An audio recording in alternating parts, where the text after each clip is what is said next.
ಕರ್ನಾಟಕದಲ್ಲಿ ಸರ್ಕಾರ ನಡೆಸ್ತಾ ಇರತಕ್ಕಂಥ ಕಾಂಗ್ರೆಸ್ ಸರ್ಕಾರ ಎಲ್ಲ ರಂಗದಲ್ಲೂ ಫೇಲೂರ್. ನೀವೇನ ಮಾರ್ಕ್ಸ್ ಕೊಡೋದಾದರೆ ಪ್ರತಿಯೊಂದರಲ್ಲೂ PWD ಇರ್ಬೋದು, ಝೀರೋ, ಎಜುಕೇಷನ್ $00, ಇರಿಗೇಷನ್ $000, ಯಾವುದೇ ಇಲಾಖೆಯಲ್ಲೂ ಕೂಡ ಹಣ ಇಲ್ಲದೆ ಖಾಲಿ ಡಬ್ಬ ಹೆಂಗೆ ಸೌಂಡ್ ಮಾಡುತ್ತೋ ಹಂಗೆ ಮಾಡ್ತಾ ಇದ್ದಾರೆ ಅಷ್ಟೇ. DK ಶಿವಕುಮಾರ್ ಅವರು ಹೇಳಿದರು, BJP ಅವರು ಒಂದು ಫ್ಲೈಓವರ್ ಮಾಡಿದ್ರೆ ಅಂತ. ನಾವು ಫ್ಲೈಓವರ್ ಮಾಡಿರೋದನ್ನ, ನಾವು ರಸ್ತೆ ಮಾಡಿರೋದನ್ನ ಉದ್ಘಾಟನೆ ಮಾಡ್ತಾ ಇರೋರು ಕಾಂಗ್ರೆಸ್ ಅವರು. ಹಣ ಬಿಡುಗಡೆ ಮಾಡಿದ್ದು ನಾವು, ಟೆಂಡರ್ ಕರೆದಿದ್ದು ನಾವು. ಇವತ್ತು ಆ ಕೆಲಸನ ಉದ್ಘಾಟನೆ ಮಾಡ್ತಾ ಇದ್ದಾರೆ ಹೊರತು ಕಾಂಗ್ರೆಸ್ ಬಂದ ಮೇಲೆ 2.5 ವರ್ಷದಲ್ಲಿ ಹಣ ಬಿಡುಗಡೆ ಮಾಡೋಕ್ಕೆ ಅವರ ಬಡ್ಜೆಟಲ್ಲಾಗಲಿ, ಫೈನಾನ್ಸ್ ಡಿಪಾರ್ಟ್ಮೆಂಟಲ್ಲಾಗಲಿ ಎಲ್ಲಿದೆ ಹಣ ತೋರಿಸಿ ಫಸ್ಟು. ಈಗ ಸರ್ಕಾರ ನಡೆಸಿ ನಾನು ಕೂಡ 4-5 ಬಾರಿ ಮಂತ್ರಿ ಆಗಿದ್ದೀನಿ. ನಿಮಗೆ ಅನುದಾನ ಸಿಗೋದೆ ನಿಮಗೆ ಎಲ್ಲ ಖರ್ಚು ವೆಚ್ಚಗಳು ಹೋಗಿ 4 ಲಕ್ಷ ಬಡ್ಜೆಟ್ ಮಾಡಿದ್ರು, ಖರ್ಚು ವೆಚ್ಚಗಳು ಹೋಗಿ ನಿಮ್ಗೆ 80,000 ಕೋಟಿ ಅಷ್ಟೇ ಸಿಗೋದು. ಈಗ ನೀವು ಫ್ರೀಗಳಿಗೆ 65ರಿಂದ 70,000 ಹೋಯ್ತು.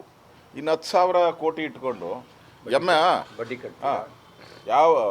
ಎಲ್ಲಿ ಬಡ್ಡಿ ಆಗಲ್ಲ. ನೀವು ನಿಮ್ಮ ಮನೆ ರಿಪೇರಿ 10,000 ಕೋಟಿ ಏನು ಉಳಿದಿದೆ? ಸಿದ್ದರಾಮಯ್ಯನ ಮನೆ ರಿಪೇರಿ, DK ಶಿವಕುಮಾರ್ ಮನೆ ರಿಪೇರಿ, ಗೆಸ್ಟ್ ಹೌಸ್ಗಳು ರಿಪೇರಿ, ನಿಮ್ಮದು ಮಂತ್ರಿಗಳು ರಿಪೇರಿ, ಬಳ್ಳಾರಿ ಸಾಧನಾ ಸಮಾವೇಶಕ್ಕೆ ಅದಕ್ಕೊಂದು 25 ಕೋಟಿ, ಗಾಂಧಿ ಇದು ಬೆಳಗಾವಿಯಲ್ಲಿ ಗಾಂಧಿ ಹೆಸರಲ್ಲಿ ನೀವು ಮಜಾ ಮಾಡಿದ್ರಲ್ಲ, ಅದಕ್ಕೋಸ್ಕರ ಒಂದು 25, ಜನಗಣತಿಗೋಸ್ಕರ ಒಂದು 400 ಕೋಟಿ ಮುಗಿದೋಯ್ತಲ್ಲ.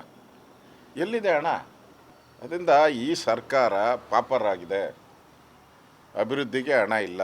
ಅದನ್ನು ಯಾಮಾರ್ಸೋಕ್ಕೋಸ್ಕರ ಅದು ಜನ ಚರ್ಚೆ ಮಾಡಬಾರ್ದು. ಮಾಧ್ಯಮದಲ್ಲಿ ನಾನು ನೋಡ್ತಾ ಇದ್ದೆ, ಕಳೆದ 3-4 ತಿಂಗಳಲ್ಲೂ ಇಡೀ ರಾಜ್ಯದಲ್ಲಿ ಹಳ್ಳ ಬಿದ್ದ ರಸ್ತೆಗಳನ್ನೇ ತೋರಿಸ್ತಾ ಇದ್ದೀರಿ ನೀವು. ಹಳ್ಳ ಬಿದ್ದಿರೋ ರಸ್ತೆಯನ್ನು ಬಿಟ್ಬಿಟ್ಟು ಬೇರೆ ಕಡೆ ಡೈವರ್ಟ್ ಮಾಡೋಕ್ಕೆ ಐಡಿಯಾ ಮಾಡಿದ್ರು. ಅದಕ್ಕೆ ಪ್ರಿಯಾಂಕಾ ಖರ್ಗೆನ ತಗೊಬಂದು ನಿಲ್ಲಿಸಿದ್ದಾರೆ. ಅವರು RSS, 7SS, 8SS ಏನೇನವೋ ಎಲ್ಲ ಹುಡುಕ್ತಾ ಇದ್ದಾರೆ ಅವರು. ಅದನ್ನು ತರೋ ಮುಖಾಂತರ ಈ ಅಭಿವೃದ್ಧಿ ವಿಚಾರ ಮೂಲೆ ಗುಂಪಾಗಬೇಕು.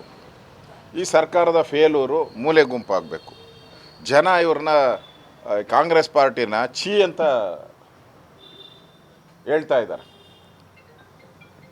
ಅದು ಸೈಡ್ ಲೈನ್ ಆಗಬೇಕು. ಅದಕ್ಕೋಸ್ಕರ ಬಂದಿರೋದಷ್ಟೇ. ಇಲ್ಲಾಂದರೆ ನೋಡಿ, ಇವರು ತಾತ ಮುತ್ತಾತನಕ, ಕಾಂಗ್ರೆಸ್ ಅವ್ರ ತಾತ ಮುತ್ತಾತನಕ ಅದಿಂದನೂ RSS ಬಗ್ಗೆ ಏನು ಮಾಡಿಲ್ಲ. ಇವಾಗ ಯಾಕೆ ಬಂತು? ಸಿದ್ದರಾಮಯ್ಯ ಕಳೆದ 5 ವರ್ಷ ಇದ್ರಲ್ಲಪ್ಪ, ಅವಾಗ RSS ಸುದ್ದಿ ಎತ್ಬೋದಾಯ್ತಲ್ಲ, ಯಾಕೆ ಎತ್ತಿಲ್ಲ? ಅವಾಗ ಹಣ ಇತ್ತು, ಎತ್ತಿಲ್ಲ. ಈಗ ಹಣ ಇಲ್ಲ, ಬಿರಿ ಹೆಣಗಳೇ ಬೀಳ್ತಾ ಇದೆ. ಬಿರಿ ಆತ್ಮಹತ್ಯೆಗಳು. ಸಂಬಳ ಕೊಟ್ಟಿಲ್ಲ, 2 ವರ್ಷದಿಂದ ಸಂಬಳ ಕೊಟ್ಟಿಲ್ಲ. ಒಂದು ಕಡೆ 3 ತಿಂಗಳಿಂದ ಸಂಬಳ ಕೊಟ್ಟಿಲ್ಲ. ಈ ಅಂಗನವಾಡಿಯವ್ರಿಗೆ 3 ತಿಂಗಳಿಂದ ಅವ್ರಿಗೂ ಸಂಬಳ ಕೊಟ್ಟಿಲ್ಲ.